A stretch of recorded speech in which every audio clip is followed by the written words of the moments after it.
Mo kí gbogbo wa wípé ẹ káàbọ̀ padà, ẹ káàbọ̀ padà, ẹ káàbọ̀ padà, ẹ káàbọ̀ padà lọ́kùnrin lóbìnrin, ẹ káàbọ̀ padà, ẹ káàbọ̀ padà. Ayé àti ọ̀run jókòó lábẹ́ ẹsẹ̀ Olódùmarè. Ọlọ́run ti fún nílẹ̀ mi láì sanwó. Olódùmarè. Tí ń gbé wágà láì bẹ̀rẹ̀ ìtàn. Olódùmarè. You hold tomorrow inside today. Olódùmarè. Bàbá mi àgbà ẹlẹ́dàá ọlọ́gbọ́n. Olódùmarè. Olódùmarè. Kábíyèsí o.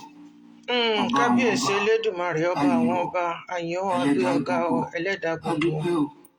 Alágbára ayé. Alágbára ayé. Àṣẹ àṣẹ àṣẹ àṣẹ àṣẹ.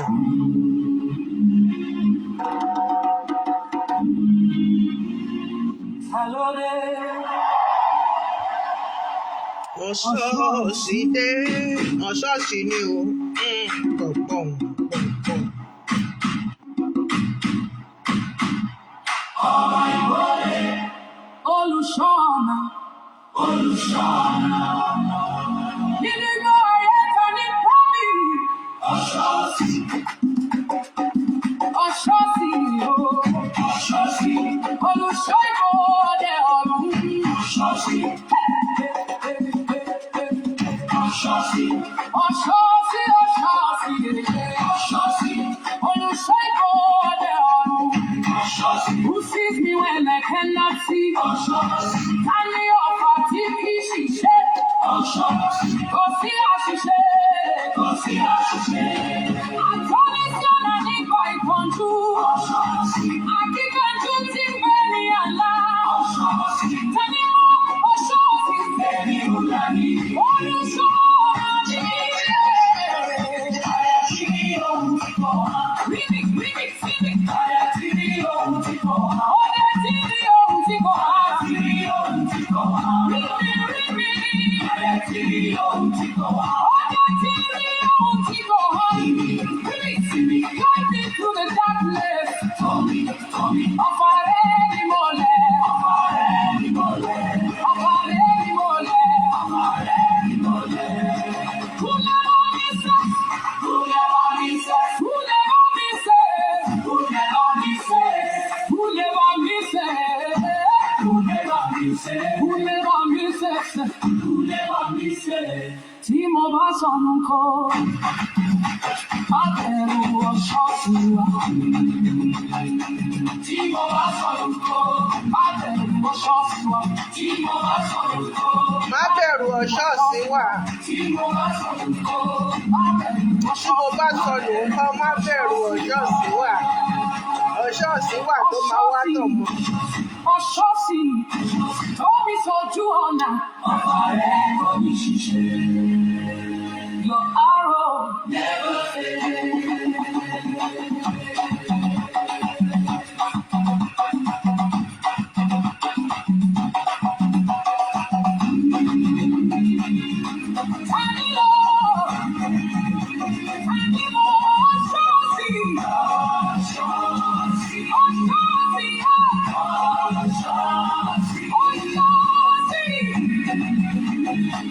Guide me home.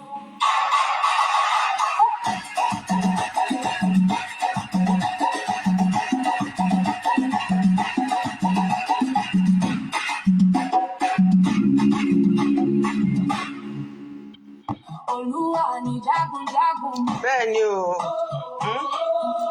Olúwa ni jagunjagun mi. Olúwa. Olúwa ni jagun mi. Olúwa ni jagunjagun mi. Olúwa ni jagun mi. Olúwa ni jagun mi. Kò sẹ́ni tó lè bá mi jà. Ní gbogbo ibi tí mo bá lọ, àṣẹ Àṣẹ rẹ̀ ló ń ṣiṣẹ́. Olúwa ni Jagunjagun mi. Olúwa ni jagunjagun mi. Olúwa ni jagunjagun mi. Olúwa ni jagunjagun mi. Olúwa ni jagunjagun mi. Olúwa ni jagunjagun mi. Olúwa ni jagunjagun mi. Jagunjagun mi. Mo kí wa wípé a kú It déédéé was never wòyí o. love. Ẹ I káàbọ̀ shells already sórí written ètò. on me. Every closed door, they already saw it. Ẹ káàbọ̀ padà, ẹ káàbọ̀ padà, Every ẹ fake káàbọ̀ sórí smile, ètò. oh yeah, blew through it. I heard warnings Ẹ káàbọ̀ inside padà, my ẹ káàbọ̀ spirit. padà. Màmá, So I ẹ moved káàbọ̀. different. Open cut past when my feet got heavy. In my eye held every tear they never saw. Oh, but I like cool my head when anger wanted war. And still they ask me how I made it this far. It was never luck, it was Ashe. Àṣẹ ni o, Before I touched orí mi the ni. gate, Egungun walking close, I can feel the weight. My friend from the ones that carried me through pain. Shango in my blood, fire in my name. From Orun to Aye, nothing stays the same.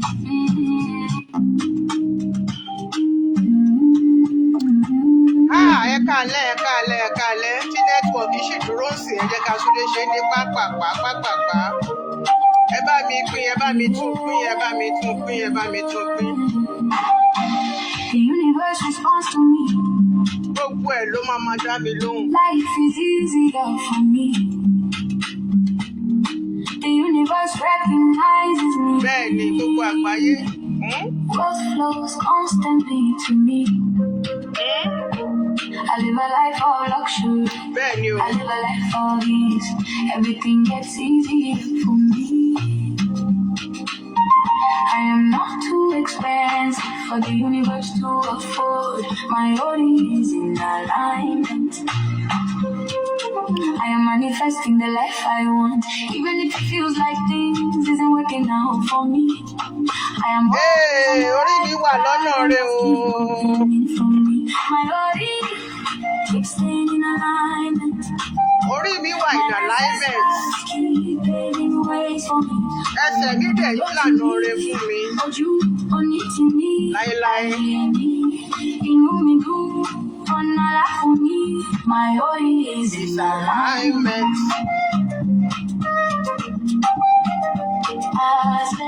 Àṣẹ, àṣẹ. Ẹ káàbọ̀ padà ìyá mi. Mo kí gbogbo wa wípé a káàbọ̀ padà sórí ètò nẹ́tíwọ̀kì ní òdà ó ti bẹ́tà sí i. A dúpẹ́ lórí ètò yín ètò nígbà ìwáṣẹ̀. Nígbà ìwáṣẹ̀ lètò ẹ káàbọ̀ sórí ètò wa ètò mi ètò yín. Nǹkan tí mo mú wá fún yín lénìí ni kí ni ìtumọ̀ kí là ń pè ní ògbóni. Àwọn wo là ń pè ní ògbóni? Kí ni ìtumọ̀ ògbóni? Tó bá sọ pé ògbóni, wọ́n ní ògbófọ̀. Kí là ń pè ní ògbóni? Kí là ń pè ní ògbúfọ̀? Kí là ń pè ní òṣùgbó?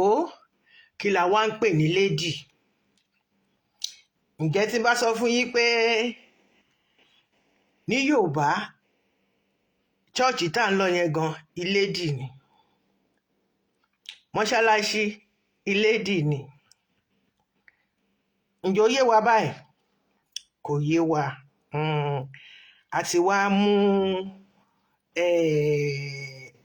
ẹlòmíì ti sọ ara ẹ̀ dìdàkudà lórí ẹ̀sìn ẹlẹ́sìn. Gbogbo ẹ̀ ti polúkúmuṣu, ṣùgbọ́n gbogbo ẹ̀ṣá ní gbogbo ẹ̀ ní gbogbo ọ̀nà. Olúwa máa tọ́ gbogbo wa sọ́nà. Mo kí gbogbo yín pátápátá wípé ẹ káàbọ̀ padà sórí ètò mi ètò wa ètò yín ètò nígbà ìwáṣẹ̀.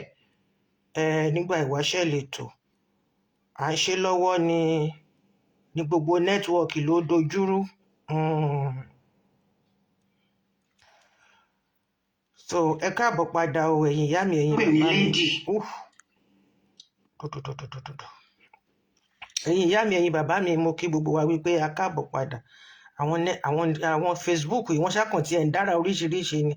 Wọ́n tún ti yí nísìn. Ọ̀dà ẹ ṣé àdúpẹ́ lọ́dọ̀ Ọlọ́run. Ẹ ṣé tẹ́ ti bá wa tún yí gbogbo ẹ̀ padà. Ojoojúmọ́ náà ń ṣe update. Ẹ̀yin ìyá mi ẹ̀yin bàbá mi, mo kí yín o ẹ káàbọ̀ padà sórí ètò. Ẹ jọ̀ọ́ ẹ bá mi pín padà.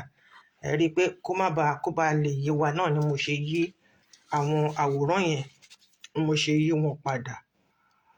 Ògbóni, Òṣùgbó, Ìledí, kí ni nǹkan tá à ń pè bẹ́ẹ̀?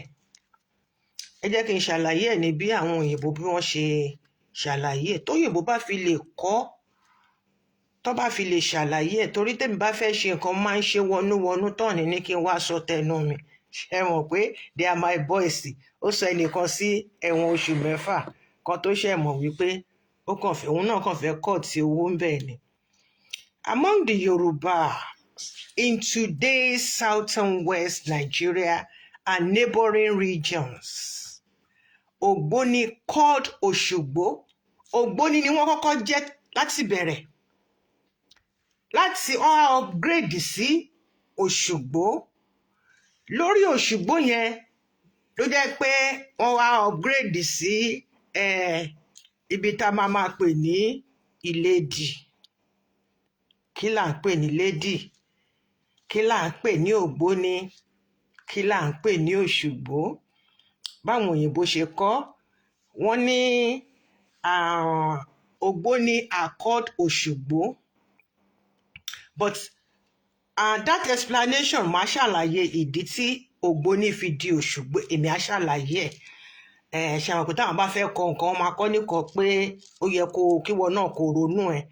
Ṣùgbọ́n kò dẹ̀ yẹ kó rí bẹ́ẹ̀ torí pé ìjìnlẹ̀ Yorùbá là ń sọ yìí.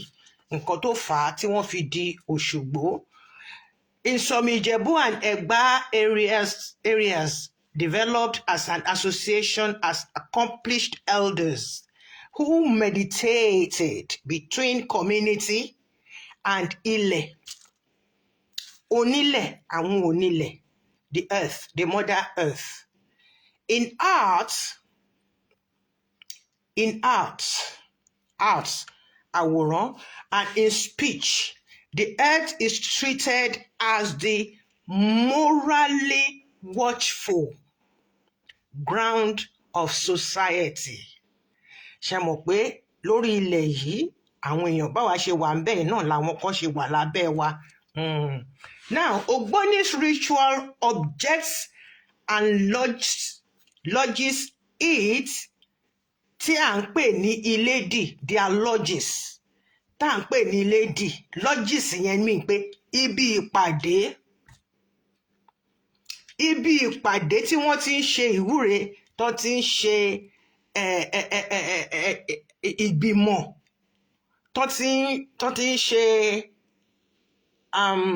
ti ń ṣe ìjíròrò.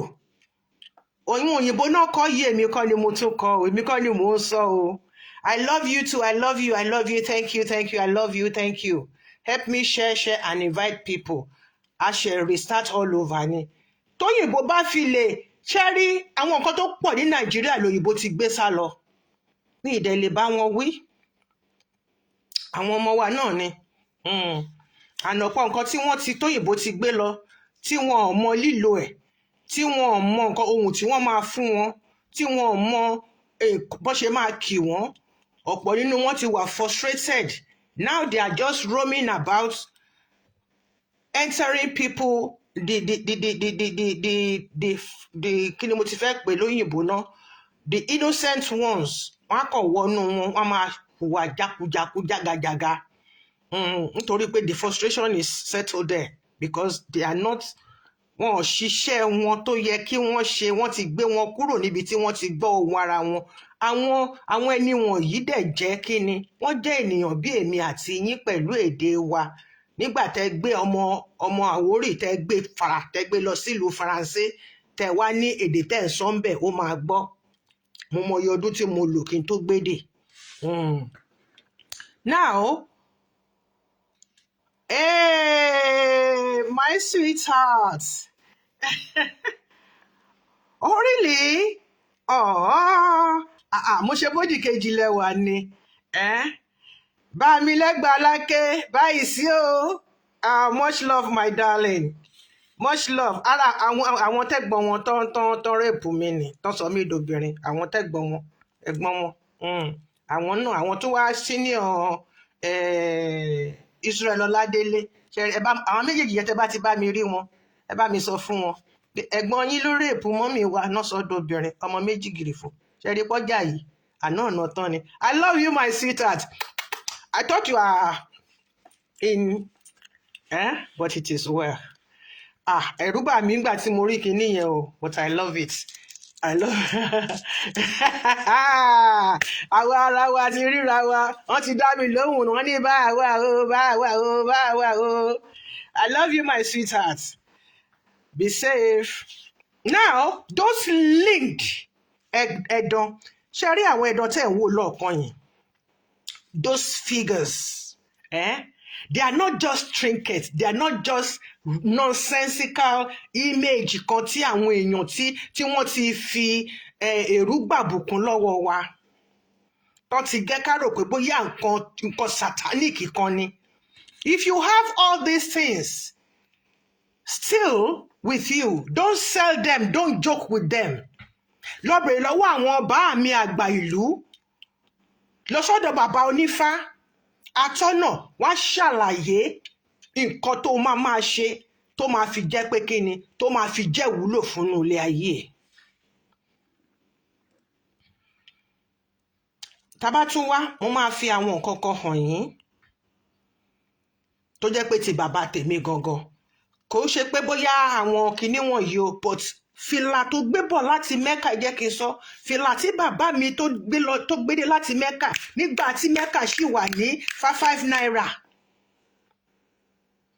Nígbà tí à ń ṣe renovation of the house, nígbà tí wọ́n máa ní orí àjà tí ó wà, nígbà tí wọ́n débẹ̀ ó sì tuntun síbẹ̀ ni. Kí nǹkan wà lórí àjà láti ọdún yìí, kí nǹkan wà ní orí àjà látọdún tí bàbá mi ti dé láti Mẹ́kà, and my father died in 1979.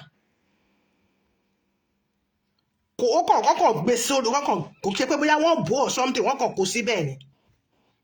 Kò dẹ̀ sí ìdọ̀tí kankan lára ẹ̀. Ìgbà yẹn ni Mẹ́kà sì ń jẹ́ Mẹ́kà, tó ń jẹ́ Mákà Mádínà fáwọn tó lọ, tó sì lọ ń ṣiṣẹ́ gidi, kì í ṣe pé ìtọ́ lọ ń ṣe ń sìn. So tó bá ní anything tó jẹ́ effigy or portrait or kinní kan, don't sell them, don't give them, don't throw them away. Ẹ lọ bá mi bá wọn ọba mi àgbà nílùú, kẹ́ ẹ ní kí wọ́n tàn mọ́lẹ̀ sí fún yín. Ogún ti yín tí àwọn baba ńlá yín fi sílẹ̀ ní gbogbo àwọn tá à ń pè ní Ṣàngó, tá à ń pè ní Ọya, tá à ń pè ní Ògún, tá à ń pè ní kìnìún, tá à ń pè ní irúnmọlẹ̀ lénìí, kí ló tá a fi ń pè wọ́n ní irúnmọlẹ̀. They happen to be being human being like yourself and myself. Àwọn èèyàn náà ni wọ́n betray wọn, wọ́n betray ara wọn ni, wọ́n fi ìbínú, wọ́n fi yí padà. Nígbà tí wọ́n sọ wàhálà sínú ìlú, wọ́n bẹ̀rẹ̀ sí ní sọ wàhálà sínú ìlú. Ẹmọ tó wá ṣàlàyé nǹkan tó ṣẹlẹ̀, ibi tó wá yí padà sí yẹn náà wá sọ pé ní òrèkóòrè wọ́n gbọ́dọ̀ máa rántí àwọn. That is just it. Ṣé rí níbi tí mo wà yìí, wọ́n ń ṣe ọdún o, wọ́n ń ṣe ẹbọ o, wọ́n ń ṣètùtù o. Kò sí district tí ò kì í ṣe ẹbọ àti ètùtù wọn lọ́dọọdún. Màá máa record ẹ̀, màá máa post ẹ̀. Màá máa record ẹ̀, màá máa post ẹ̀. Àwọn kan wà tó yẹ pé wọ́n máa múra báyìí ni, tẹ́ máa rí wọn lóríṣiríṣi, tẹ́ pé wọ́n máa ju, àwọn kan máa ju ọsàn, àwọn kan máa dàbí gàrétà, àwọn kan máa dàbí kílé, wọ́n ń ṣe dáadáa. Ẹ yé tanra yín jẹ. Now, ṣe rí nǹkan tẹ́ ń wò lọ́ọ̀kan yẹn, they are not just ordinary trinkets. They are visualizers. A core idea, complementary duality of male and female, softness obìnrin and hardness ọkùnrin, joined to serve the truth and social harmony nínú ìlú. In practice, members, wore them. Àwọn ẹlòmíì wọ́n kàn máa fi wọ́n sí ṣe pendant báyìí. Mo rí iṣẹ́ àtijọ́ kan lọ́wọ́ Wàsíù Àyìndé, mo rí lọ́wọ́ ẹ̀. Iṣẹ́ yẹn Ọlọ́run ló mọ ibi tó ti lọ rí. Tó bá yẹ pé ó lọ rà lọ́wọ́ àwọn ìdílé kan ni wọ́n ta kinní yẹn fún, wọ́n ti ta ògo ilé ayé wọn dànù. because kì í ṣe pé bóyá wọ́n ṣẹ̀ṣẹ̀ ṣe brass yẹn, ó mú dání, ẹ̀dán gidi ni, ẹ̀dán gidi, ògidì ẹ̀dán gidi tó mí níbi tó ti ra kinní yẹn, tó bá yẹ pé ó ra ni o, wọ́n ti ṣògo ilé ayé wọn nù. In practice, members wore or displayed them to signal authority and to solemnization, akọ́lé ló fẹ́ sóyìnbó, an oath. Wọ́n máa fi ń ṣe ìbúra. A dẹ̀ ń ṣèbúra náà ní sẹ̀lẹ̀, à ń ṣèbúra ní Christianity. I believe in God the Father Almighty, maker of heaven and earth. Mo nígbàgbọ́ nínú ìjọ mímọ́ Celestial yìí, mo dẹ̀ ṣèlérí wípé pásítọ̀ yìí ni màá máa tẹ̀lé. Bẹ́ẹ̀ ni bàbá amáforíkàn lọ́dún yẹn lọ́hùn nígbà tí wọ́n wá sí Belgium náà ní kí àwọn táwọn fẹ́ ta àmì òróró fún láwọn ọkùnrin wọ̀nyẹn kí wọ́n ṣe kí ni, kán mú báíbù kán gbé sórí. Ọlọ́run ṣe, obìnrin wọn wọnú pẹpẹ láriwo bá ta, ẹ jẹ́ ká fìyẹn sílẹ̀. Now èmi Ọmọ́tádé ṣe ẹfún ṣayọ̀ láti ṣeré ọlọ́fínmọ́lé ọmọ pápákọ̀kọ̀ àmúrò Ègbó Ìjẹ̀bẹ̀. Oṣù Àkẹsàn ni mí, ọmọ agbẹ̀bí òmùwẹ̀, ọmọ agbẹ̀bí ayé tó tún lọ gbẹ̀bí ọ̀run. Bẹ́ẹ̀ ni ẹ kìlọ̀ fágbálẹ̀ lákà kó má fọwọ́ gbáràwé, kó rántí ọká, ibẹ̀ ni ó ti ń kọmọ wẹ̀rẹ̀ ẹ̀jẹ̀. Bẹ́ẹ̀ ni ọmọ ọlọ́fin ráyè. Gẹ́gẹ́ bí agbé àṣà lárugẹ tilẹ̀ kóòtù òjíire, mo wá jáde wá láti ìdílé olórí ọba, gbogbo ọba ilẹ̀ Àwórì pátápátá. Ẹ jẹ́ ká lọ sí ẹ jẹ́ ká sọ díẹ̀ nípa àwọn Ògbóni ti ilé Ọbàtálá. Ṣé mọ̀ pé mo yùsì mọ́ wọn bẹ́ẹ̀ níbẹ̀ tí mo máa ń bá wọn sọ̀rọ̀ dáadáa, tí mo dẹ̀ ń kọ́ ẹ̀kọ́ lọ́dọ̀ wọn. Àwọn tí ilé Ọbàtálá, Ogboni in Ọbàtálá's cradle. There, Ogboni is a system of wisdom, ethnic, and governance rooted in truth and justice, not idolatry. Bẹ́ẹ̀ ṣe ń pè é. Not in idolatry. Bẹ́ẹ̀ ṣe ń pè é. Òyìnbó ló yí padà fún wa wípé tó bá ti ní nǹkan kan tó ti ń ṣe kinní kan, tó ti ń ṣe kinní kan. Ibi tí ìyá mi kú sí, ibi tá a sìn ìyá mi sí láti 1979, àbí tíbi tá a sìn bàbá mi sí láti 1979, oṣù kan làwọn méjèèjì gbà lọ́ra wọn, mi rí irúfẹ́ bẹ́ẹ̀ rí, wọ́n dira wọn lọ́wọ́ mú lọ ni. Tí mo bá lọ síbẹ̀, wọ́n lè ní mo ti sọbẹ̀ di idol. Bí mo ṣe wà yìí fúnra mi báyìí, tí ó bá níbì kan tí mo ti ń gbàdúrà, tí mo bá pe ibẹ̀ yẹn máa jẹ́ mi, ibẹ̀ yẹn máa dá mi lóhùn. It depends on how you develop yourself spiritually. Torí gbogbo nǹkan, mi ì sọ pé àwọn èèyàn burúkú ò sí o, ẹ má ṣì mí gbọ́ o. Torí gbogbo nǹkan tó jẹ́ tó ń ṣe rere fún wa yìí làwọn ọ̀pọ̀ nínú ọmọ pọ̀ bí ìgbà tí ọmọ pàù bí Kambia náà ti sọ di nǹkan burúkú, náà ti fi ń ṣèkà, tó yẹ pé nǹkan tó ń ba Nàìjíríà jẹ́ sí ẹ̀jẹ̀ àwọn aláìṣẹ̀ tí àwọn politicians tí wọ́n ń ta sílẹ̀ lójoojúmọ́, ẹ̀jẹ̀ àwọn aláìṣẹ̀ ló ń ké ní ìrora wá gba gbogbo ìlú kan fún gbogbo ẹni tí ò ṣẹ̀. Àwọn nígbà táwa náà wà lórí ipò, ó bàjẹ́ fún wa, àwa náà máa bà tiẹ̀ jẹ́. Ẹ wo bí ìlú Nàìjíríà ṣe dà. Now, Ọbàtálá Temple, it is built on the teachings of the four elders. Ogbó àdáyé, life of origin. Ogbó àdáyé, àgbàlagbà. Ogbó means àgbàlagbà tó ti wà nínú ilé ayé yìí, tó ti líìfù. Ẹni yẹn tún wá jẹ́ pé kí ni, ó tún wá ní ogbó ọ̀rọ̀, truths and sacred words. Àwọn àgbà wọ̀nyí wọn ò ní kígbá kan bọ̀ kan nínú, wọn ò ní purọ́ nítorí pé kí ni, wọ́n mọ pẹ́náltì tó wà nídìí ẹ̀ nítorí inú ibi tí a fi wọ́n sí láàrin ìlú. Now, the third one, ogbó òṣìkà,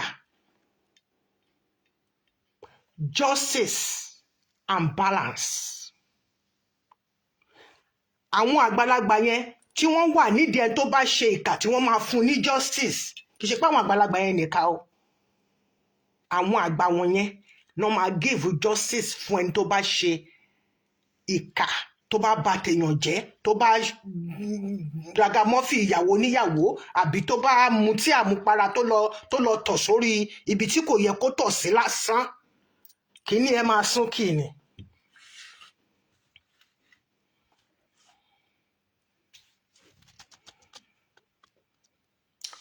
Ogbó malẹ̀,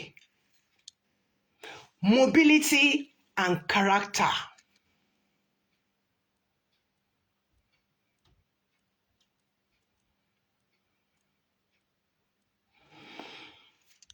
Now, its three core purposes are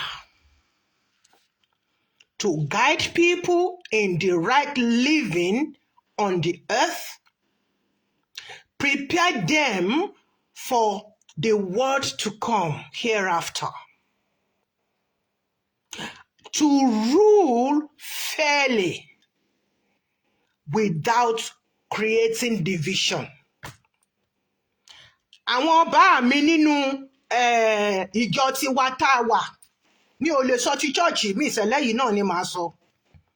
Àwọn àgbàlagbà inú ìjọ wa, they don't rule in fairness.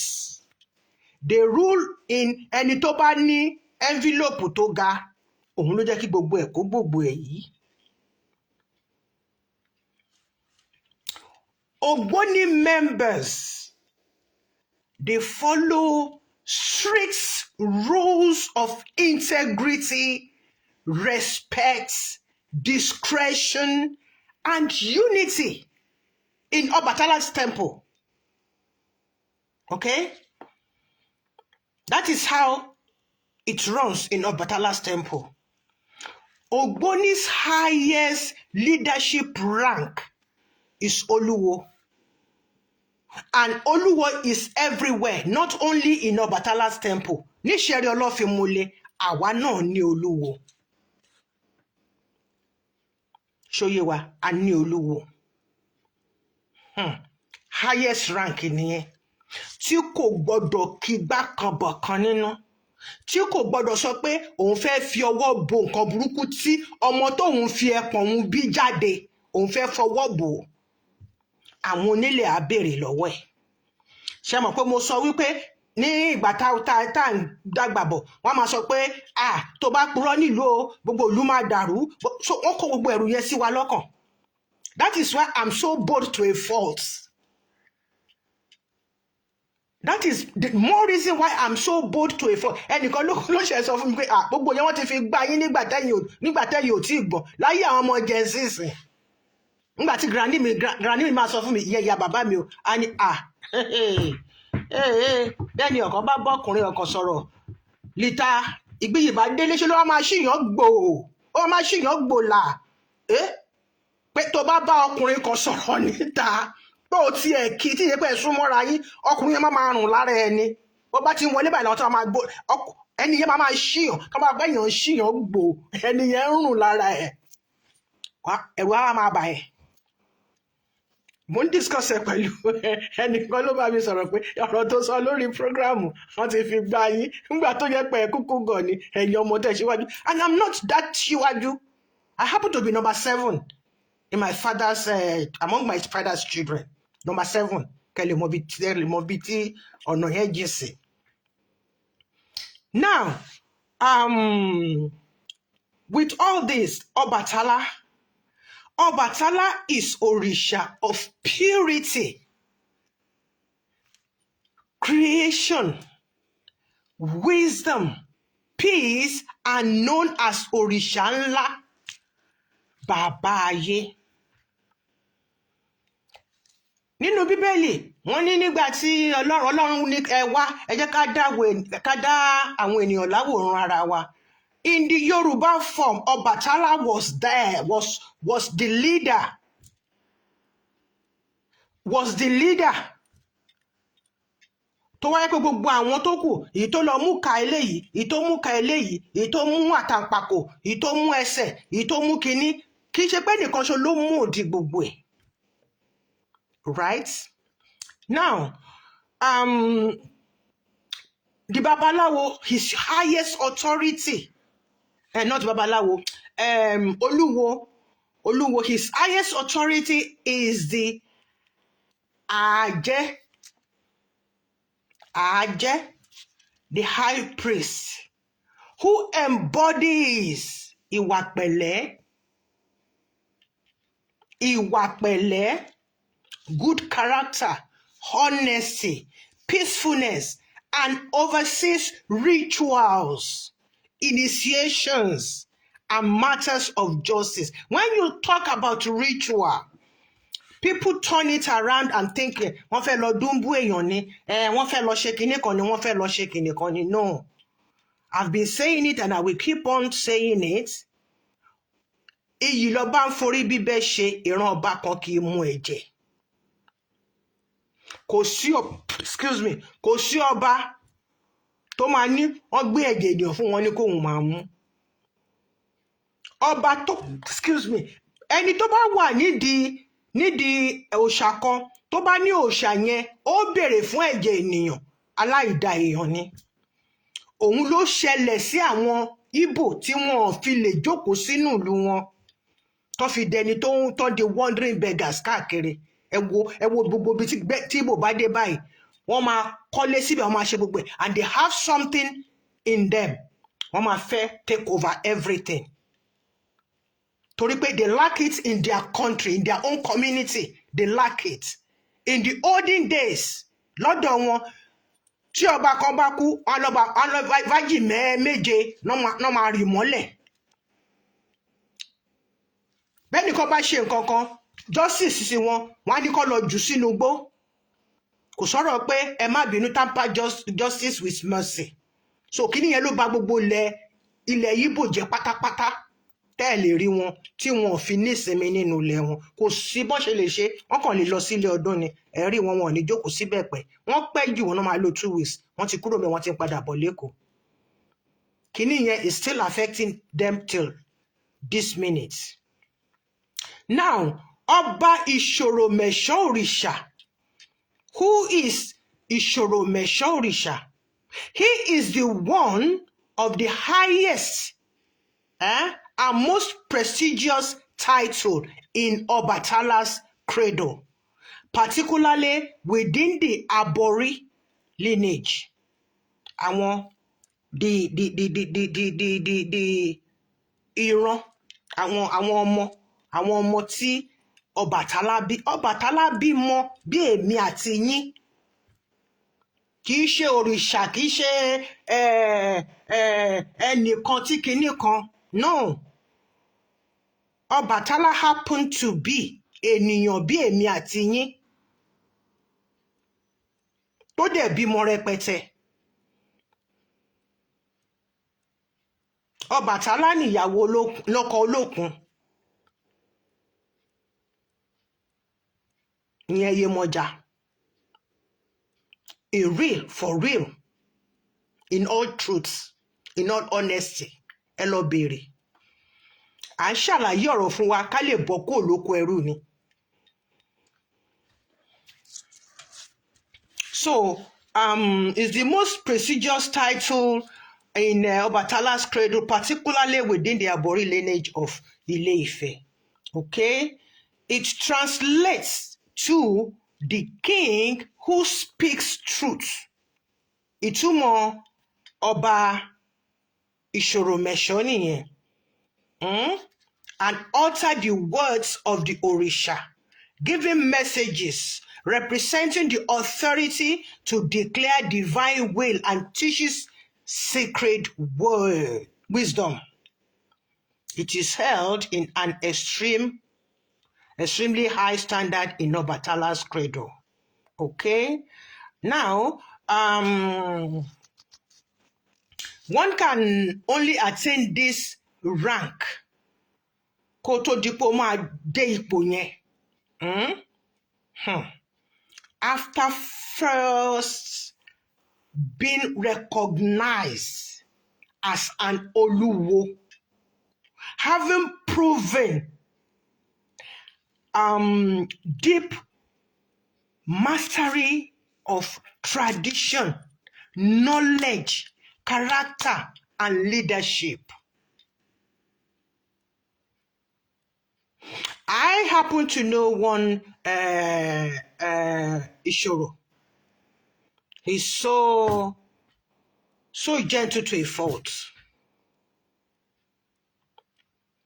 But somebody be no.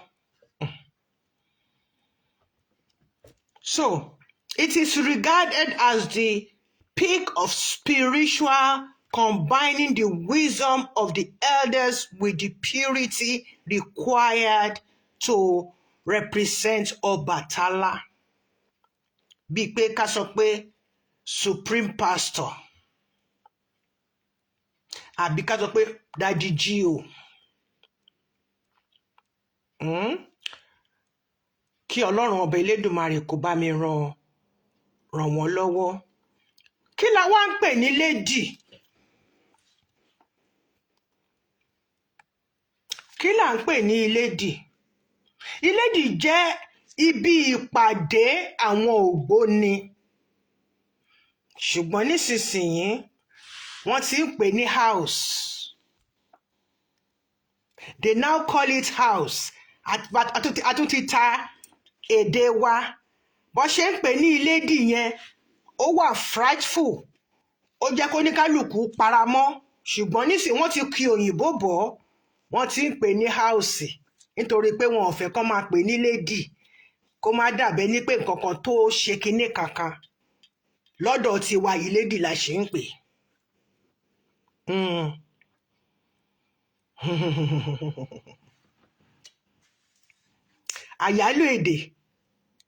Àyálò èdè ó ń ba nǹkan jẹ́.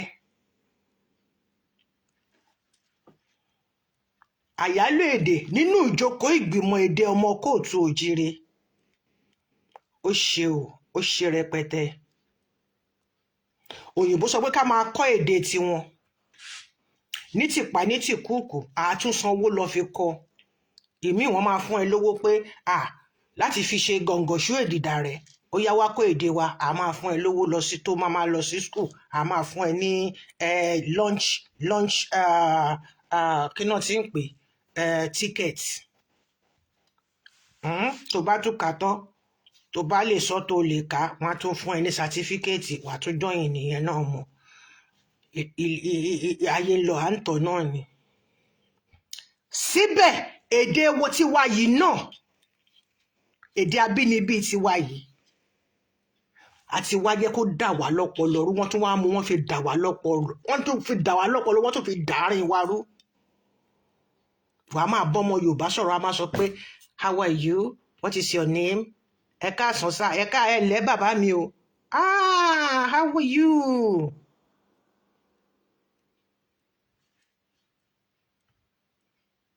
A máa sọ òyìnbó bí ọ̀pẹ rẹ̀. Olóyìnbó gan ti ń kọ́ Yorùbá. Ẹ jẹ́ kí n purọ́ fún yín. Queen Elizabeth tó kú. Gbogbo àwọn ọmọ Queen náà gbọ́ Yorùbá kú dànù. Títí kan yìí tó wà ń bẹ̀ lọ́wọ́lọ́wọ́ yìí. Nǹkan Nàìjíríà kan wà lọ́wọ́ wọn.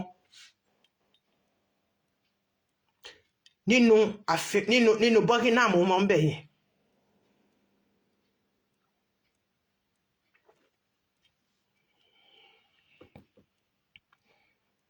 Àwọn náà gbé sílẹ̀, nǹkan kékeré ni wọ́n fi gbà lọ́wọ́ wọn. Ó dẹ̀ wà ní England tó ń dirú tó ń dìgbà fún wọn. Ẹni báwo ni mo ṣe mọ̀, ẹ̀yin ẹ fi bẹ̀ yẹn sílẹ̀. Ṣùgbọ́n kò ṣeé gbà mọ́ sìn. Ẹni tó ń ṣọ́ ibẹ̀ náà fi owó kékeré náà fi tú lójú ló sọ èèwọ̀ nǹkan yẹn fún wọn. Ó sọ nǹkan èèwọ̀ yẹn, ó ti rówó, ó ti rí òyìnbó ti bá ya fọ́tò. Ó sọ nǹkan èèwọ̀ kíní yẹn fún wọn. Wọ́n fún léèwọ̀ yẹn jẹ. Ẹni yẹn ò lágbára mọ́, wọ́n dẹ̀ gbé. Ó dẹ̀ dìlò wọn. Nígbà tán dẹ̀ débẹ̀, wọ́n dẹ̀ jí padà ló bá tán. Ṣùgbọ́n ẹni tó ṣiṣẹ́ yẹn, ìran ẹ̀ ò lájá mọ́. Wọ́n ti inú ìpọ́njú kan sínú ìpọ́njú kan ní títí dọ̀la.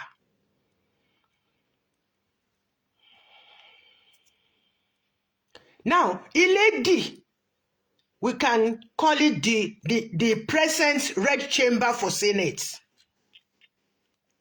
Irú bí American sì tán ní Oval Room, tó bá fẹ́ ní special ibi tó ń kó àwọn nǹkan dẹ̀mdẹ̀m sí. Ẹni tó bá kọ́kọ́ jẹ president l'America, Oval Room yẹn náà kọ́kọ́ máa mú lọ. Àlùdé àpàdé gbogbo ibi tí ilé ayé ibẹ̀ ló wà. Ibẹ̀ ní secret room. A secret room. Nǹkan tá à ń pè ní Iledí nìyẹn. Níbi tí àwọn òpómúléró ìlú tí wọ́n ti ń jíròrò. Ògidì Yorùbá là ń sọ láṣálẹ́ yìí. Ṣùgbọ́n nítorí pé Yorùbá ò yé wa àti pé àwọn tí wọ́n ti da gbogbo ẹ̀rú. Iledí means a sacred room tí àwọn èèyàn tí wọ́n ti ń ṣe àlùdé àpàdé nǹkan tó bá máa ṣe nílùú. Àwọn senate náà tí wọ́n ní special chamber tí wọ́n ti ń lọ pass law Nàìjíríà, Iledí ni ní Yorùbá. Kí ló dé tá a fi ń pè ní Iledí? Ohun tá a bá sọ ń bẹ̀ kò gbọdọ̀ jáde síta.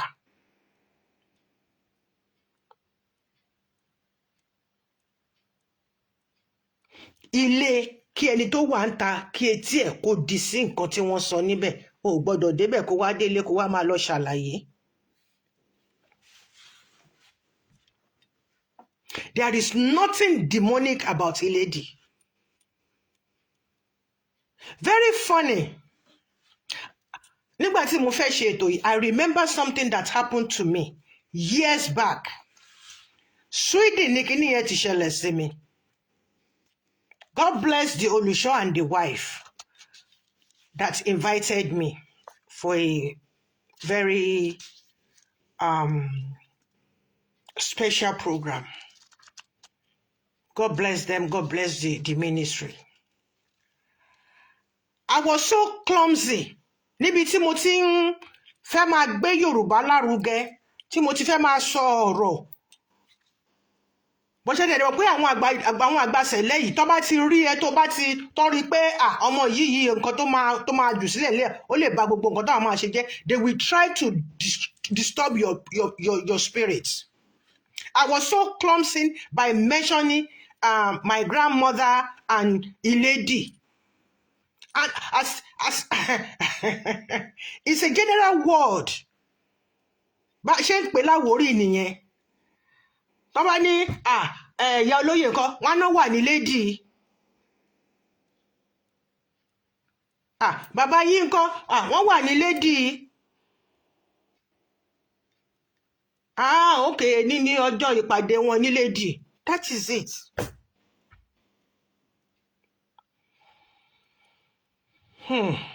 ọjọ́ yẹn mo fẹ́ lè sọ pé kí ilẹ̀ lànà kí n gbé wọ̀ láàrin èrò.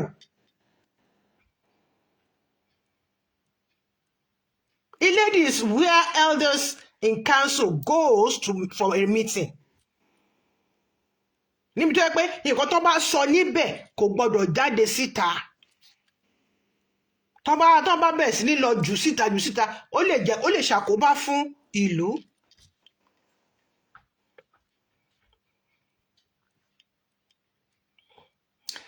And me, I was so proud of my Àwórì ni mo bá lo ọ̀rọ̀ pé grandmother mi o kinní kan ọlọ́jọ́ kan wọ́n ń bọ̀ láti Iledí.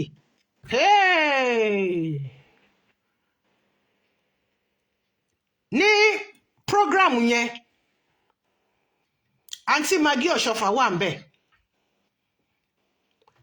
bàbá Táíwò Owóborí láti Italy wọ́n wà ń bẹ̀. Olùṣọ́ Christopher láti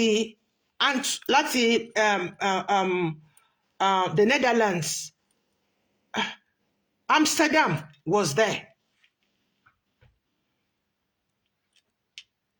Olùṣọ́ Túndé Ọdúbànjọ Ọ̀nkúmi Àtàtà wọ́n wà ń bẹ̀. He was even the one pé kí náà pè ní Iledí, ó yá ṣàlàyé ẹ̀ fún wa, kí náà pè ní Iledí.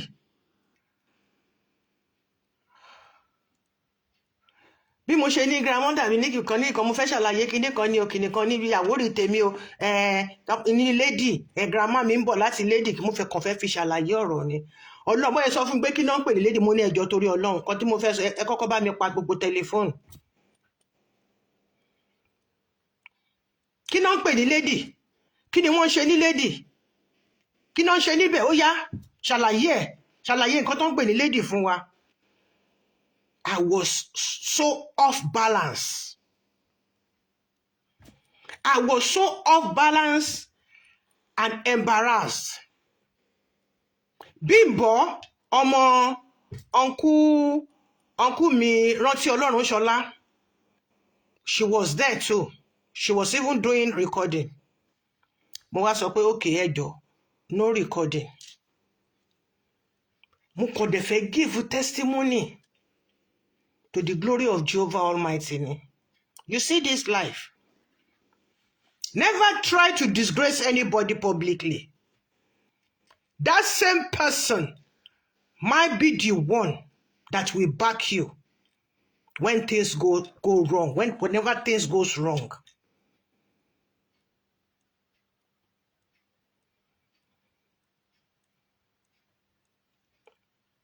Kí náà ń pè ní Iledí? Ìwọ mọ nǹkan tó ń pè ní Iledí. Kí náà ń ṣe ní Iledí? Láàrin gbogbo ọ̀pọ̀ èrò. Ó yá ṣàlàyé ẹ̀ fún wa. Kí náà ń pè ní Iledí? Wọ́n dẹ̀ gbé tẹlifóònù wọn dání, wọ́n dẹ̀ ń fi tẹlifóònù wọn ṣeré. And he ridiculed me. This same uncle Ọdúbànjọ ni wọ́n gbógun tì ní Amẹ́ríkà. Tí mo dìde tí mo jà fún wọn yẹn, that is me for you. I've been through a lot in this ministry. I've seen it all.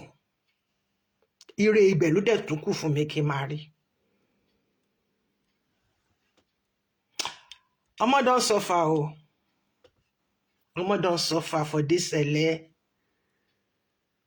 Ṣùgbọ́n ayé ọpẹ́ yọ. Now, kí là ń pè ní Iledí? Iledí means ìjókòó àwọn aṣòfin. Tí nǹkan tí wọ́n bá sọ níbẹ̀ tí kò gbọdọ̀ bọ́ síta. Ṣùgbọ́n láyé àwọn ọmọ Gen Z yìí, traitor ti pọ̀ jù. Kó tó parí ọ̀rọ̀ tí wọ́n sọ, wọ́n ti fi tẹlifóònù wọ́n ti fi gbé jáde.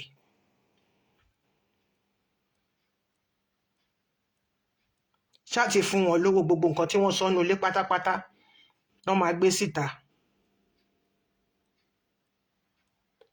Ara àwọn nǹkan tó jẹ́ èèwọ̀ inú Iledí nìyẹn.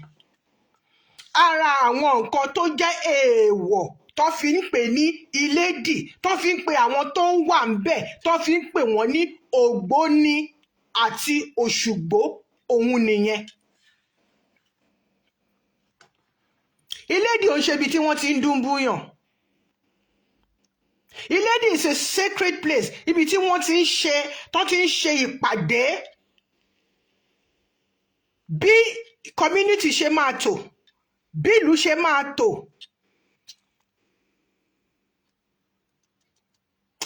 Ó mà ṣe o, kò yẹ kó jẹ́ pé mi ni mo máa jáde nígbà tó ń gbógun ti Uncle Túndé ní Metropole Parish, America, tí mò ń gba wájú tí mò ń gbẹ̀yìn fún wọn. I still love him, he still remains my uncle, but nǹkan tó ṣe fún mi lọ́jọ́, ọmọdé ṣòro ṣẹ̀, ọmọdé ṣòro ṣẹ̀, torí ò mọ nǹkan tó máa ṣe tó máa fi ṣe ẹlẹ́dàá ẹ̀. He ridiculed me. Àwa tá a wà nínú hall yẹn lọ́jọ́ yẹn mi tí ẹ lè sọ pé iye àwa báyìí ni. Nítorí pọ́n rí mi pé wọ́n pè mí jáde pé kí n wá sọ̀rọ̀.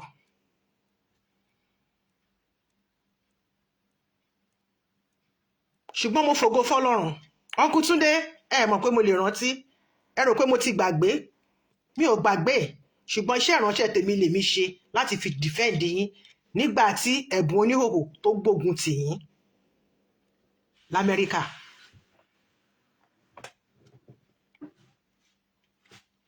Iṣẹ́ ìránṣẹ́ mi bó ṣe rí ni kò sí bó ṣe lè gbógun tì mí tó. A ní tí n bá rí ẹ nínú ìpọ́njú mo gbọ́dọ̀ yọ ẹ jáde tí n bá lórí ọ̀fẹ́, tí n bá lágbára ẹ̀.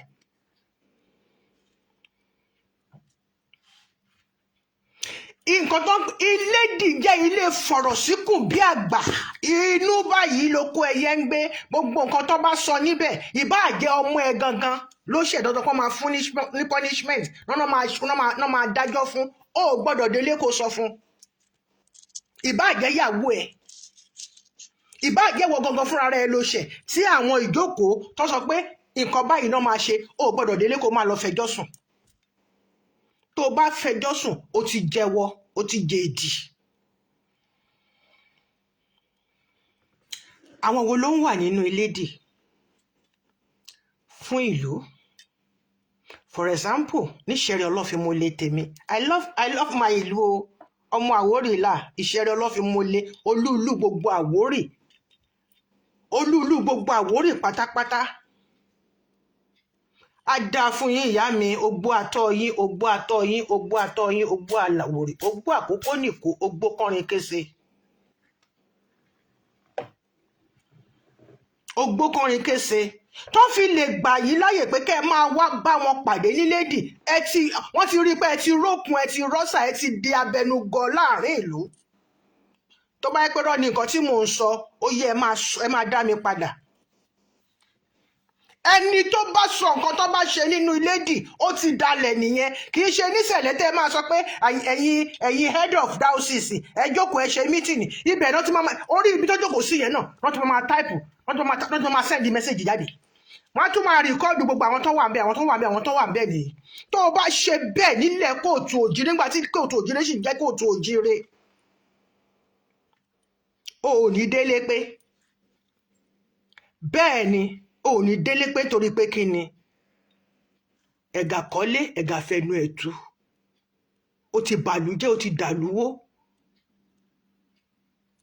Mo sọ fún yín, nítorí kan tí mo ṣe wà bold to a fault nìyẹn sẹ́. Wọ́n ní tó bá rí nǹkan títa àsọmọba, tó bá délé tó bá ètè sọ, tí nǹkan bá ṣẹlẹ̀ nínú ìlú báyìí, gbogbo ìlú máa dàrú ni. Àbí tó bá gbọ́ nǹkan kan tó lè ba ìlú jẹ́, tó pé kábíyèsí o, mo ráwọn méjì tí wọ́n jókòó, ọkọ̀ máa dàrú, ìlú máa dàrú ni. Tó bá pé babaláwo wá láti ìlú omi, ká máa sọ pé ẹnìkan wà ń bẹ̀ tó jẹ́ pé inú ilé ọmọ ọba ni, wàhálà dé sọmọ yẹn. So gbogbo ẹ̀ wọ́n ti fi ẹ̀rù sí àwa, wọ́n dẹ̀ ti fi pé máa sọ òtítọ́, òdodo ló ń mórílẹ̀-èdè lékè. I will not lie to you because I will not gain anything from it. And I will not pay you back in your own coin because mo ti fi sílẹ̀ fẹ́ lẹ́dàá mi.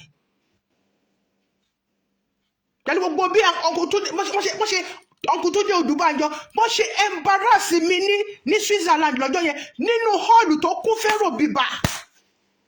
Ìkórè la wá ṣe ọmọ bó ṣe máa ń ṣe ìkórè tó máa ṣe program before the service. Èrò kún bíbà. Wọ́n rò pé àwọn disgrace mi. Èmi tí wọ́n disgrace lọ́jọ́ yẹn mo ronú délé ni. Èmi náà ni mo tún wá dìde tí mo tún pakuru mọ́ àwọn tó tún fẹ́ fọwọ́ ọlá gbá wọn lójú l'Amẹ́ríkà yẹn. Ẹ jẹ́ ká máa ṣọ́ra. Mo jẹ nǹkan nínú ìjọ.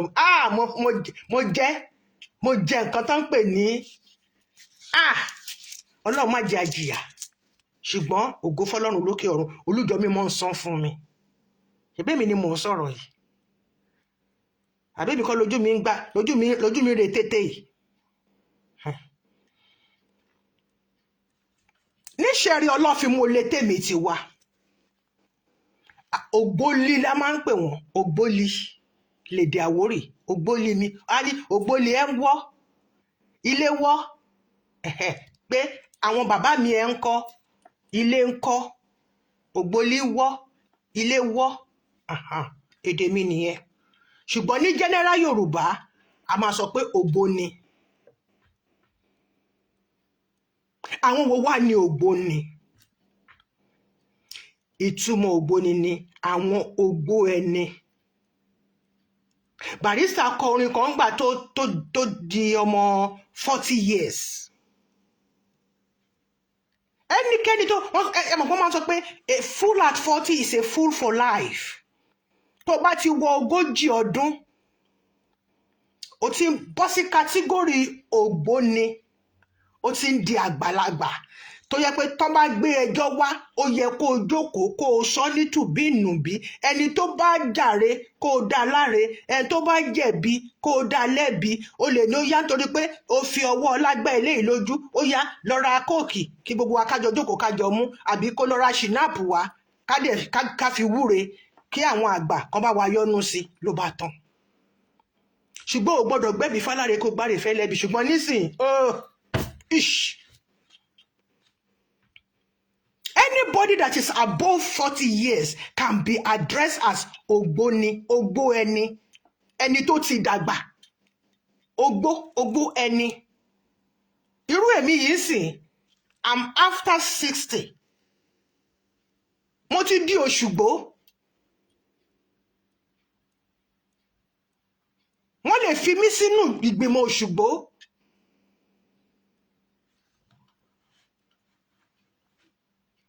Barrister kọ orin gbà tó wọ 40 years. Ó ní òkè àgbà ni mo gùn yìí, ẹ má jẹ́ n jábọ́. Sálúbàtà ni mo wọ̀, mi ò gbọ́dọ̀ ṣubú.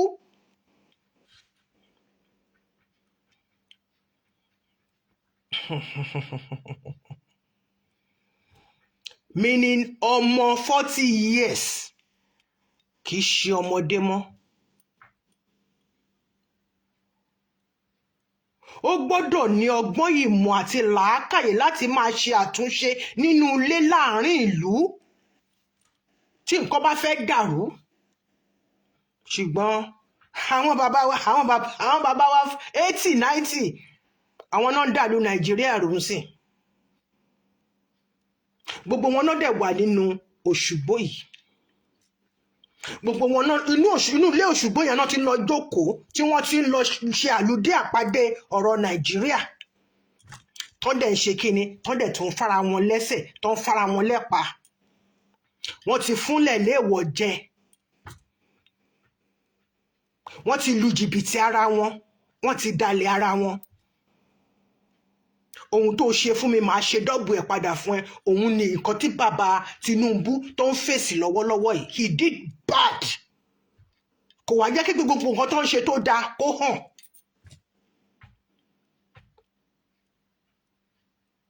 Ṣebí gbogbo wa la gbọ́ nǹkan tí wọ́n sọ nígbà tí kí lorúkọ ẹ̀ ń jẹ́, nígbà tí Jonathan wà ń bẹ̀. He was the one that was against Jonathan láti má ṣe term tiẹ̀.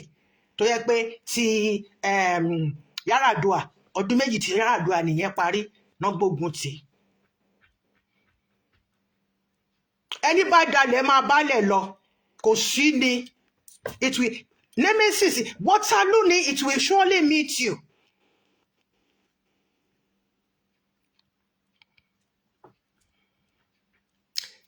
Iledí kì í ṣe ibi tí wọ́n ti ń pààyàn, kì í ṣe ibi tí wọ́n ti ń dúnbú èèyàn, kì í ṣe ibi tí wọ́n ti ń géèyàn sí wẹ́wẹ́, kì í ṣe ibi tí wọ́n ti ń gún ọmọdé lọ́ṣẹ, tán ti ń gún ọmọ àgbà ọ̀nà ṣẹ́sùn, tán ti ń gún ọmọ mọ́ṣẹ́. Ẹ̀ṣá nǹkan tí mo fẹ́ sọ ti yé yín, kí pé tán ti ń gún èèyàn mọ́ṣẹ́. Not in Iledí. Láyéláyé tó bá ṣe ó lọ ṣe níbòmíì ni, nílé babaláwo burúkú ẹ̀. Babaláwo tó bá dẹ̀ ta ẹ̀, tó bá ń ta ẹ̀jẹ̀ èèyàn sílẹ̀, ẹ rí aṣọ wọn kì í dán. Aṣọ wọn kì í dán.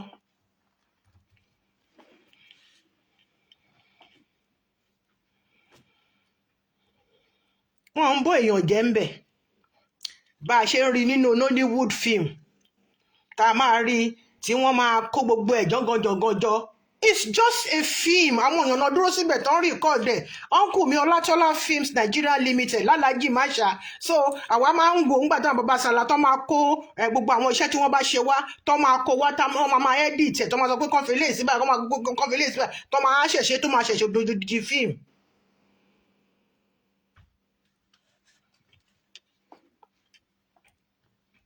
Ẹ ti bà gbogbo ẹ̀ jẹ́. Òun níbi tí Nàìjíríà wà lẹ́ni ni. So ìtumọ̀ Ogboni, Oṣùgbo àti Iledí nìyẹn. Ṣe rí àwọn nǹkan tí mo kó síwájú yẹn. Ẹ rí i pé Ogboni Earth Elders, ọkùnrin àtobìnrin tí wọ́n so wọ́pọ̀. Ọkùnrin ó strong, obìnrin ó soft. Wọ́n dẹ̀ fi okùn yẹn wọ́n fi ká so wọ́pọ̀ kájọ túlù ṣe lákọ àti lábo.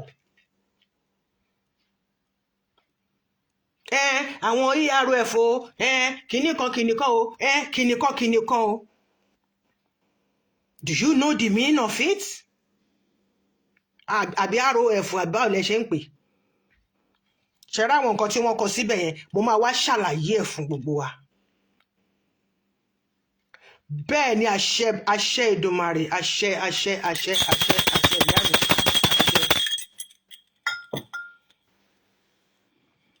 Wọ́n máa pokùnso gbẹ̀yìn náà ni, ohun tí ìgbésílẹ̀ ayé gbogbo wọn máa dàgbẹ̀yìn ni.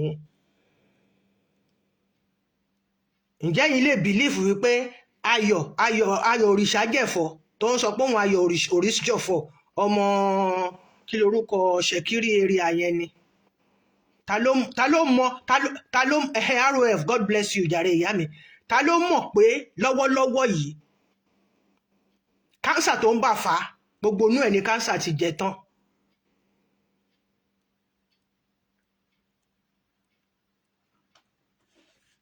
Nígbà tí ayọ̀ òrìṣà jẹ̀fọ́ jọ̀fọ́ tó wá sí Belgium yìí, kò ṣẹ̀yìn èmi kíní kékeré yìí. Ó ṣẹ̀ṣẹ̀ ń gbé mínísítírì ẹ̀ bọ̀ ni.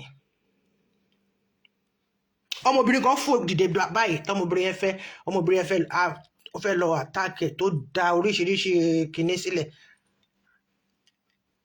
Right spirit, òun fúnra rẹ̀ sọ ní is the right spirit but at the wrong time. Wọ́n dẹ̀ silence ọmọbìnrin yẹn. I was there live. Roger lórúkọ bí tá a ti lọ ṣe meeting, láti lọ ṣe crusade yẹn. Roger ni wọ́n ń pè bẹ́ẹ̀.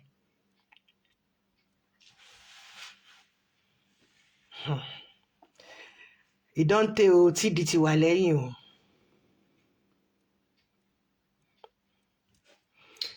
Bẹ́ẹ̀ ni lẹ́yìn ìpàdé tán bá ti ṣèpàdé wọn tán tán sọ̀rọ̀ kí ni nǹkan tó ṣẹlẹ̀ ládùúgbò tiyín, kí ni nǹkan tó ṣẹlẹ̀ ládùúgbò tiẹ̀, kí ni nǹkan tí a máa jẹ tí bàbá ọ̀rọ̀ wo ta ni bàbá gbé wá ìyẹn kábíyèsí olóyè wo láàrin ìlú. Wọ́n dẹ̀ tún máa ń san, wọ́n tún máa ń dá owó. Wọ́n ní ìwé tán fi ń dá owó ọ̀sẹ̀ wọ́n ní, owó ìpàdé wọ́n ní. Ṣùgbọ́n gbogbo ẹlẹ́jẹ́ pé kóyìnbó kó bàjẹ́ mọ́ wa lọ́wọ́. Ẹni tó bá dẹ̀ fẹ́ kóyìnbó kó bá nǹkan gun jẹ́ ni. Listen, ọ̀gá mi wá sínú ilé mi yìí ní ọjọ́ Sunday, ṣèbí ní Tuesday ìjẹta. My ex ọ̀gá very lovely woman. Iṣu ni mo sè, mo dẹ̀ dín ata sí, mo dín ata sí, àjọ jẹ ni, àjọ dápàrà. Ó béèrè àwọn ọmọ eléyìí ńkọ́, tòun ńkọ́, kinní kan. Ó ní mo ti ṣẹ̀kẹ̀ ródóródó sí o. Èmi náà sọ pé òun náà kò ṣẹ̀kẹ̀ ródóródó ṣùgbọ́n kind of scarf tó wà lórí mi gan, ó sọ pé òun láìkì ẹ̀. Mo ti order tiẹ̀ fún. Bẹ́ẹ̀ ni ìyá mi ó very very active.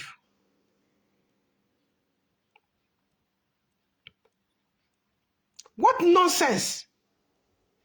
Àjọ sọ̀rọ̀ gbogbo nǹkan tó ń ṣẹlẹ̀ ní Nàìjíríà gbogbo ẹ̀ lájọ jókòó lájọ sọ ó máa dẹ̀ ṣe o wáyé táwọn gọ́fìmẹ̀ntì fi ń ṣe báyìí mi ò sọ pé ìlú mi bàjẹ́ débẹ̀.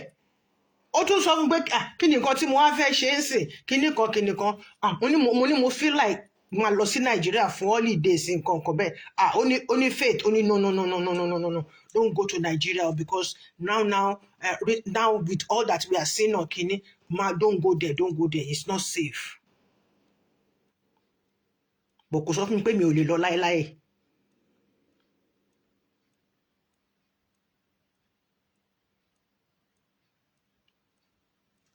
Alára ní gbáraga tẹ́dìyẹ bá máa wọlé á bẹ̀rẹ̀. Aláǹgbá tó sọ̀kalẹ̀ ní ìpín ó wọ̀ tún ó wò sí kò ríyàn. Ó ní èmi ọkùnrin 7 àtààbọ̀ èmi ọkùnrin 7 àtààbọ̀. Ṣùgbọ́n èyí máa fẹnu bàlú yín jẹ́. Ẹ ti fẹnu bà gbogbo ẹ̀jẹ̀ gbogbo nǹkan tó wà nílẹ̀ ti tà dànù. Ọ̀dọ̀ àwọn bá mi náà ti bẹ̀rẹ̀ sí ní ta gbogbo nǹkan tó gbogbo Nàìjíríà ni wọ́n ti tà. In fact gan afẹ́fẹ́ tó wà Nàìjíríà gan wọ́n ti tà. Ẹwà Ọlọ́run la fi ń mí ní Nàìjíríà.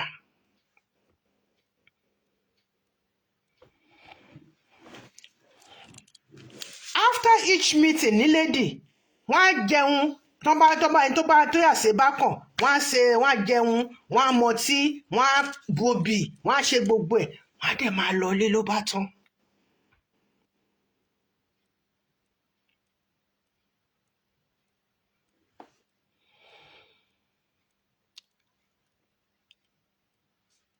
Tó bá máa fi di ẹni tó máa lọ tó máa di Òṣùgbó wọ́n á ti rí i pé nǹkan tó wà nínú orí ẹ̀ ó ti ju tìgbà tó wà nínú Ògboni lọ.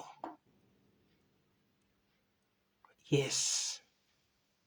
Ìgbékalẹ̀ ọ̀rọ̀ ẹ̀ ìhùwàsí ẹ̀ láàrin ìlú wọ́n á ní eléyìí ti tó ẹni tá a lè gbà wọlé sínú Òṣùgbó tó lè máa bá wa wọnú Iledí láti máa ṣàlàyé bí ìlú ṣe máa tẹ̀síwájú ló bá tán.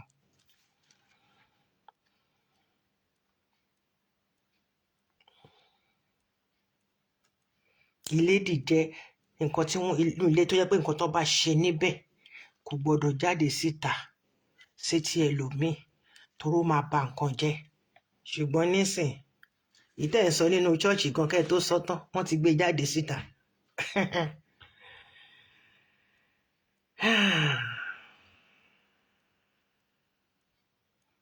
Ẹni tó bá dẹ̀ sọ nǹkan tó bá wà ńbẹ̀ tó bá sọ síta wọ́n máa ṣèbúra pé inú ilé mẹ́nu mọ́ ló wà yìí nǹkan tá à ń ṣe ń bì báyìí nǹkan tá a fi ń dìlù mú ni tìlù fi ń dúró. Tó bá sọ pé orí ẹ fẹ́ yí o fẹ́ máa lọ ṣe bòtòbòtò níta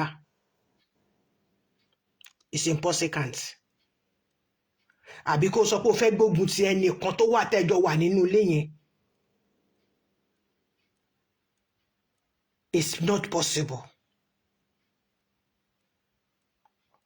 I'm not into the Iledí thing but ọmọ Àwórì ni mi nǹkan tá à ń ṣe nínú ìlú mi ni.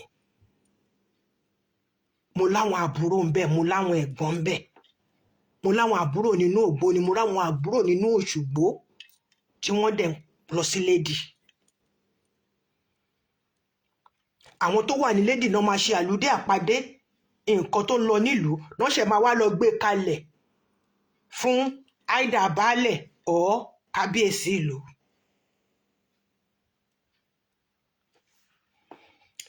Yorùbá ẹ má bà Yorùbá jẹ́, ẹ jẹ́ kí Yorùbá kó tọ́ yín sọ́nà, ẹ má sọ Yorùbá ẹni tí ò bá yé. Mo rí ọmọ kan lénìí ní was it today or yesterday tó ń ṣe kí n tó sọ pé òun fọ ifá, òun fọ ifá ẹ̀ ó wá gbé sí online, gbogbo nǹkan tó ti bàjẹ́ nìyẹn. Ara àwọn nǹkan tó yẹ kí àwọn onífá kan sọ fún àwọn Facebook kan má allow wọn mọ́ nìyẹn. Ẹnikẹ́ni tó bá ti gbé anything traditional sórí Kíní tó ń tú síta kan decline ní post ẹ̀. Òun kọ́ wọn bó ṣe ń fọ ifá. Ó mà ṣe o.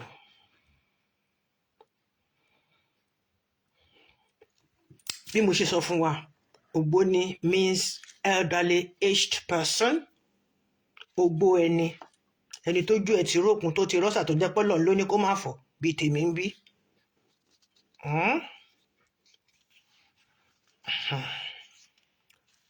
A dẹ̀ máa ń pè wọ́n ní baálé. Ẹ mọ̀ àwọn tèmi máa ń pè ní baálé.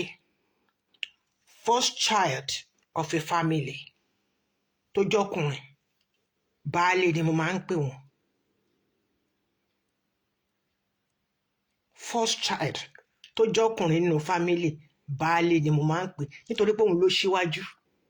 Gbogbo àwọn tó ń bọ̀ lẹ́yìn ẹ̀ ọ̀ ń bọ̀ ni òun àti bàbá ẹ̀ wọ́n ti di rògbàrògbà, wọ́n jọ máa tákà ọ̀rọ̀ ni. Torí a máa gun òun náà, ọkùnrin lòun náà. Nǹkan tó bá dẹ̀ ṣe làwọn àbúrò tó ń bọ̀ lẹ́yìn ẹ̀ máa ṣe. Tó bá yẹ pé obìnrin náà ni, ìyá àgbà inú ilé.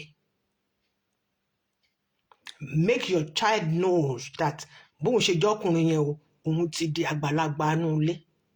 Kò dìgbà tó bá di ọmọ 40 years. Tó bá dẹ̀ kó obìnrin jẹ́ kó mọ̀ pé òun ni ìyá ilé. Lẹ́yìn ìwọ tó jẹ́ ìwọ ti di ìyá àgbà, òun gangan ìyá àgbà ní ẹjọ́ máa di ilé yẹn mú ni. When you start giving them responsibilities from younger age, they will know how to behave.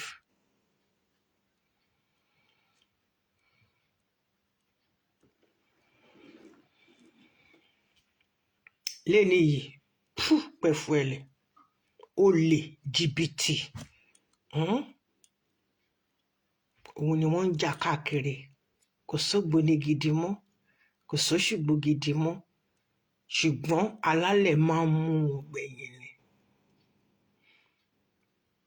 Ikú tó máa ń kú, ó lè jójú títì náà máa kú sí, ó lè jẹ́ kú mọ́tò náà máa kú sí, torí pé kíni wọ́n ti dalẹ̀ ìlú tí wọ́n ń gbé. Wọ́n ti mú ohun tí ò yẹ kó wọ̀lú, wọ́n ti mú wọ̀lú. I'm speaking from ibi tí mo ti wá.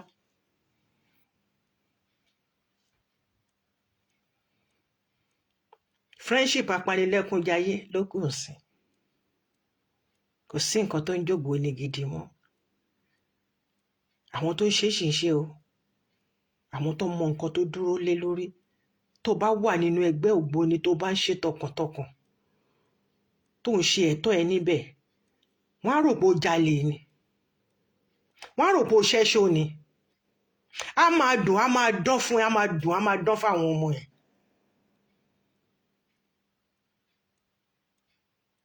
Once you are up to 50 years, ó ti súnmọ́ Ògboni, ó ti súnmọ́ Oṣùgbo, ó ti súnmọ́ Oṣùgbo. Ó kàn lè dédé wá kán ju aṣọ wọn kán jù sí ẹ léjìká. Aṣọ yẹn kì í ṣe pé bóyá nǹkan kan tó ṣe kinní. Mi ì sọ pé àwọn ẹlẹ́mìí burúkú ò sí o. Ọlọ́run ṣàánú wa ní bó ṣe wà lábàtà ló ṣe wà ń gbàjà ish. Oṣùgbo is higher than Ogboni. Oṣùgbo are groups of selected few in the community. And they are people, we can put them as people of timber and caliber in all ramifications. Yes, in all ramifications. Normally, bó ṣe yẹ kó rí nìyẹn. but nísìnyí kò sí ẹ̀rù Elédùmarè mọ́, kò sí ẹ̀rù orí mọ́, wọn ò bẹ̀rù orí. tó o bá ti bẹ̀rù orí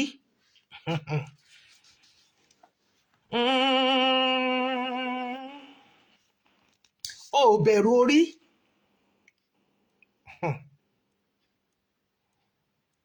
o ò bẹ̀rù ilẹ̀, o ò bẹ̀rù afẹ́fẹ́, o ò bẹ̀rù iná. ẹ ká wá gbé gbogbo ẹ̀ papọ̀, o ò bẹ̀rù olómi tútù, gbogbo ìlú ti dàrú o.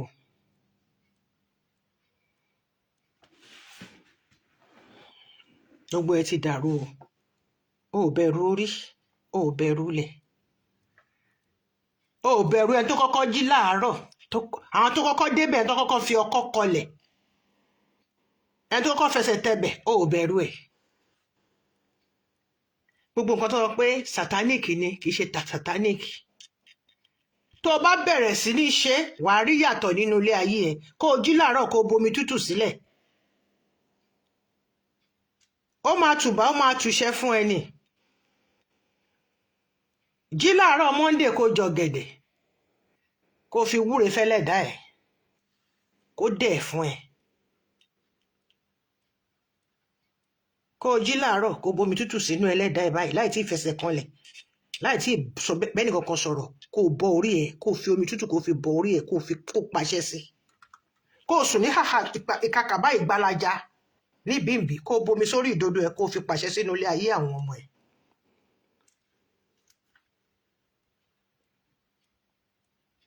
ṣùgbọ́n mo ṣe ń sọ gbogbo ẹ̀ náà ń pè mí lólóòṣà, mò ń jẹ́. ẹ̀yin tẹ́ ẹ̀ jẹ́ olóòṣà, ẹ wo bí ilé ayé yìí ṣe polúkú muṣu. I'm better than all of you 2000%. torọ́kàn mi mọ̀ sí yín, bẹ́ẹ̀ ṣe ń ṣe ibi sí mi bẹ́ẹ̀ ni mò ń ṣeré sí yín, tẹ́lẹ̀dùmarè dẹ́ ń san fún un.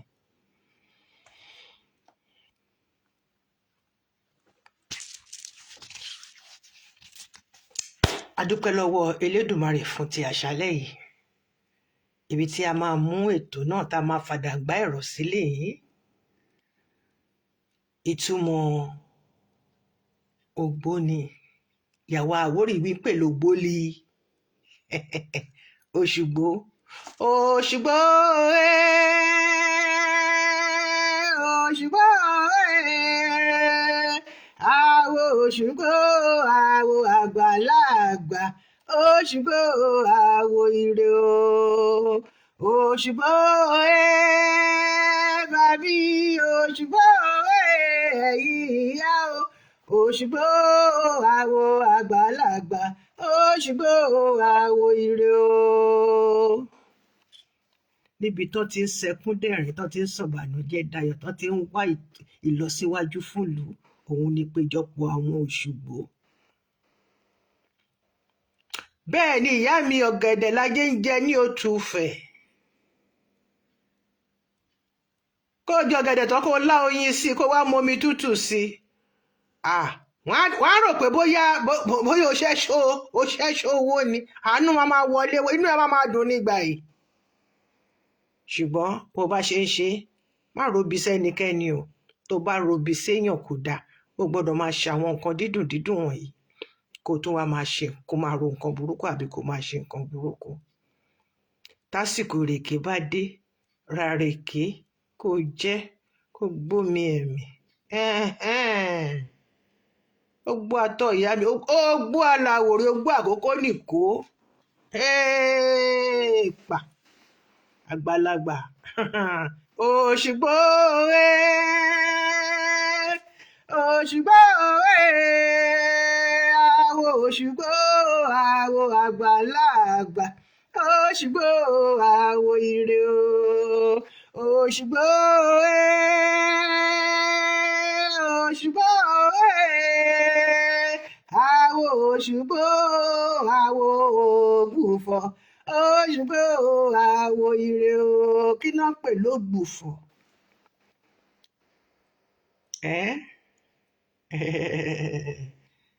interpreter. interpreter ni wọ́n ń pè ní ògbúfọ̀.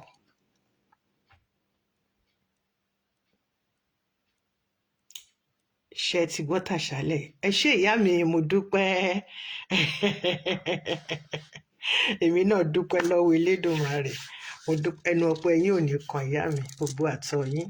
Èmi ni ọmọ yín, ọ̀rẹ́ yín, àbúrò yín, olólùfẹ́ yín, Ọmọ́tádé ṣe fún Ṣayọ̀ Ọbátúlá aka ọlọ́mọ plenty, Ọbátúlá Darlington, ọlọ́mọ plenty láti Ìṣẹ̀rí Ọlọ́fin-múlẹ̀, ọmọ igi gbòrògbòrògbòrògbòrògbòrò ní Igbó Ìjẹ̀bẹ̀. A máa júṣe fún wa, ojú òní tiwa ní tẹ́jú ilẹ̀ mọ́lẹ̀. Èyí tí mo sọ lénìí kò ní ká mi léyín nítorí pé ẹnu ẹyẹ kì í pàkúta. Àdàbí tó bá jẹ́ pé mo sọ pẹ̀lú ọkàn burúkú, tó bá jẹ́ pé mo fi wá sọ lájẹ́ pé kẹ́ ẹ mọ nǹkan tí ẹ mọ̀ ni. Ọwọ́ tọ́gẹ̀dẹ̀ bá gbé, ara ẹ̀ ló máa fi nà. Ẹni bá wáre fún mi, àrèrè àṣẹ ni, àṣẹ t'Èdùmàrè. Ìran rẹ̀ fọ̀pọ̀n kì í gbóná dalẹ̀. Láṣẹ Èdùmàrè, orí wa ò ní burú. Àkú ọ̀sẹ̀ yìí tó máa fi parí, àní ká góńgó ṣe láṣẹ Èdùmàrè.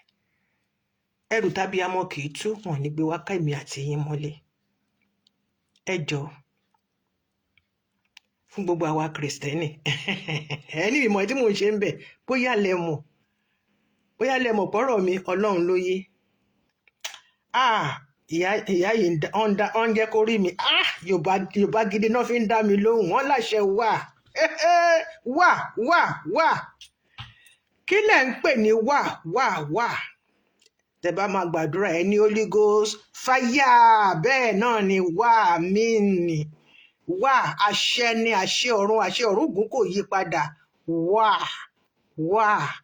Wà ó dè dìdì, ó dàṣẹ, ó borí mi wọlé.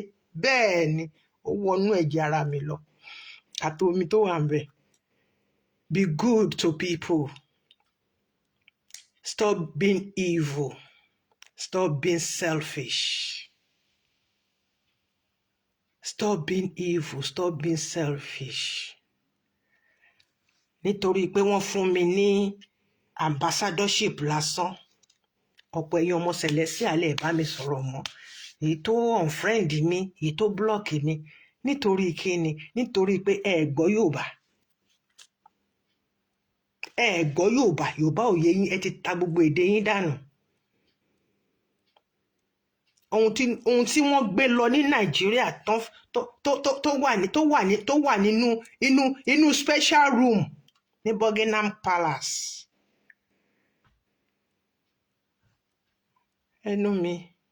Ẹnu awo, wíwo láwo wo, wíwo lẹ́nu awo wo.